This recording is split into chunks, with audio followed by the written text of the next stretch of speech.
Welcome back to my channel. I'm Wilby TV. Nagba-vlogs nga po ako ng iba't ibang uri ng halamang gamot. Nagtuturo din po ako ng tips tutorial tungkol sa mga halamang gamot. Kung bago lang po kayo dito sa channel ko, huwag niyong kalimutan mag-subscribe, mag-likes, yung may simbolo pong ganyan. Huwag na rin pong kalimutang i-share sa friends and family at iba pa na kakilala ninyo. Bali, ang channel ko po ay gumagawa ng iba't ibang uri ng tips tutorial na tungkol sa mga halamang gamot na natural. Ganoon din po nagbablog din ako ng iba't ibang natural na halamang gamot. Sa tulong po ng channel na ito ay marami pa po natutulungan na mga kababayan natin na mahirap na kagaya natin, na sa paligid ng bahay nila ay meron po sila nakukuha ng mga natural na gamot na libre na gumagaling yung kanilang sakit sa tulong po natin. Bago ko po umpisahan ang pag-tips tutorial ko, maraming salamat nga po sa all subscriber, all viewer. Maraming salamat po sa inyong suporta. Sana po ay patuloy pa ninyong suportahan yung channel ko para lalo pa pong mag-grow.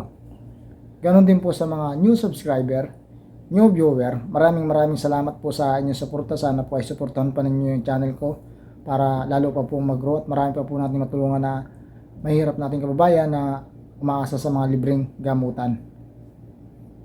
At ngayon po, umpisahan na natin yung pagtitips tutorial ko.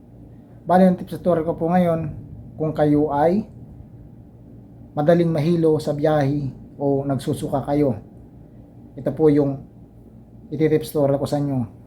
Tips number 1, kapag nagsusuka ka sa biyahe, ito yung dapat mong gawin. Tips number 1, matulog ka ng maaga, dahil kapag ikaw ay nahihilo sa biyahe, dahil yung sa pagkahilo mo na yun, kulang ka sa tulog o kulang ka sa kain o kulang ka sa inom ng tubig. Alam niyo po bakit? Kapag ikaw ay nagsusuka sa biyahe, nahihilo, dapat kondisyon yung katawan mo sa pagbiyahe. Ito po yung tandaan ninyo. Matulog kayo ng mga maaga, 8 hours to 10 hours. Tapos gumising kayo, kumain kayo ng marami, tapos minom kayo ng marami. Then diyan po ninyo makokontrol kung susuka kayo o hindi. Yan po yung tandaan ninyo, yung tips ko number 1. Tapos doon na rin po kayo sumakay sa unahan ng sasakyan at sa gitna ng sasakyan, wag po sa huli. Kasi alam po bakit, kapag nagpreno sa sasakyan, gumaganyan po yan, oh. Siyempre parang gumagano ka rin, diba? Gumagano ka rin yan, oh. Tapos pag sakay mo sa sasakyan, relax ka lang, yan, pag ganyan, tuwid, nakasandal. Huwag palagi nakayuko, yan. Madali kang mahihilo o masusuka pag palagi kang nakayuko, kung madali kang mahilo sa biyahe o nagsusuka. Yan po yung tips number 2 para sa taong nagsusuka. Tips number 1, sorry sir. Tips number 2, matulog ka habang natakbo yung sasakyan, pero huwag ka tutulog kung malapit na yung bababaan mo, lumampas ka naman. Lalo na kung may kasama ka, pwede mo sabihin na matutulog ako kasi mahihiluin ako sa biyahe. Kapag malapit na dun sa lugar natin, saka mo ako gisingin. Yan po yung epektibo na hindi ka susuka kung mahilig ka sumuka sa biyahe o mahiluin ka. Matulog ka, then mamahinga ka, uminom ka ng maraming tubig.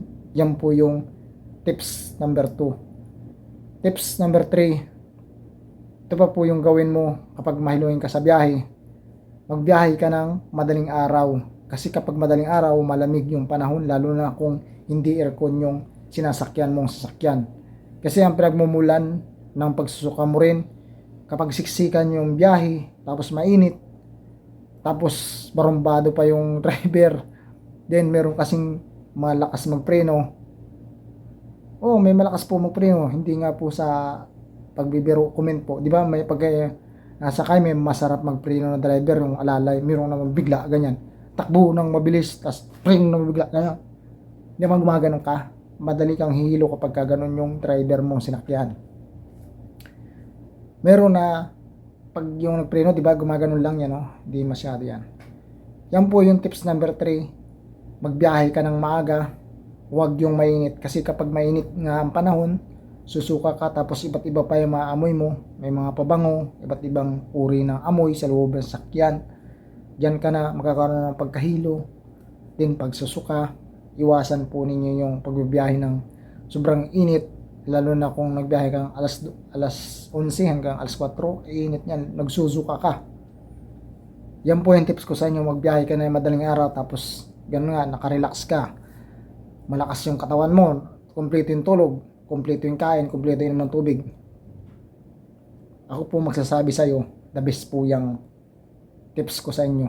Tips number 3. Tips number 4, kapag mahiluhin ka pa rin sa biyahe, subukan mong magpanggabi ng trabaho.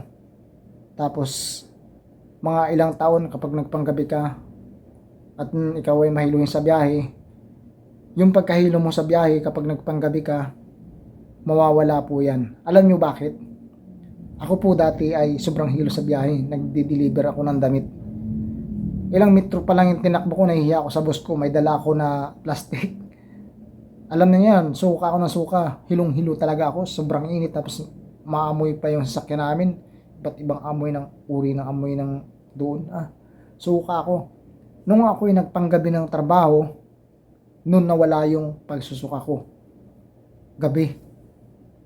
Nasubukan ko yan pag dati, hindi pwede pag di ko pupunta ako doon sa Akwan, doon sa tita ko. Akwan yan Cavite to Metro Manila. Paglabas ko yan, biyahe agad ako kahit naka ilang oras akong trabaho. Walang hilo, no more. Walang hilo-hilo. Alam mo bakit? Nakakondisyon pati yung katawan ko nun. Tapos kumpleto sa kain, kumpleto sa pahinga, kumpleto sa inom ng tubig. Kaya nawala yung aking pagsusuka at pagkahilo. Yan po yung mga tips tutorial ko sa inyo. Tips number 4. Ngayon po, may natutunan po kayo sa pagtitips tutorial ko. Kapag kayo ay nahihilo, sana po ay mag-comment po kayo kung totoo ninyong alam ko po maraming mahiluhin sa mga Pilipino, lalo na yung mga bata, mga babae, matanda. Sundan lang po ninyo yung sinasabi ko. Talagang may kakaiba po kayong mararamdaman. At kung mayroon po kayong natutunan dito at may kaganhawahan po kayo sa katawan ninyo sa tips tutorial ko, balikan po ninyo yung channel ko para magpasalamat. Mari po bang ganun? Maraming salamat po sa inyo. Sana po ay bumalik kayo kung talagang totoo yung pinagsasabi ko sa pagkahilo, para po ay maganda yung marami pong matutunan na mga kabayan natin tungkol sa pagkahilo, yung mga gagawin ninyo. Maraming salamat po sa inyong pagtitiwala. Sana po ay palagi ninyong suportahan ang channel ko. Sa lahat po ng hindi pa nakaka-subscribe, pwede po bang makahingi ng kaunting tulong sa inyo? Paki-subscribe na lang po. Kung hindi pa po kayo nakakapag-like sa video na to, paki-likes din po.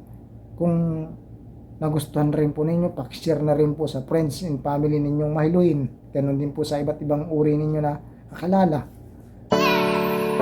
Maraming salamat po. I'm Ruby TV. Buhay tayong lahat.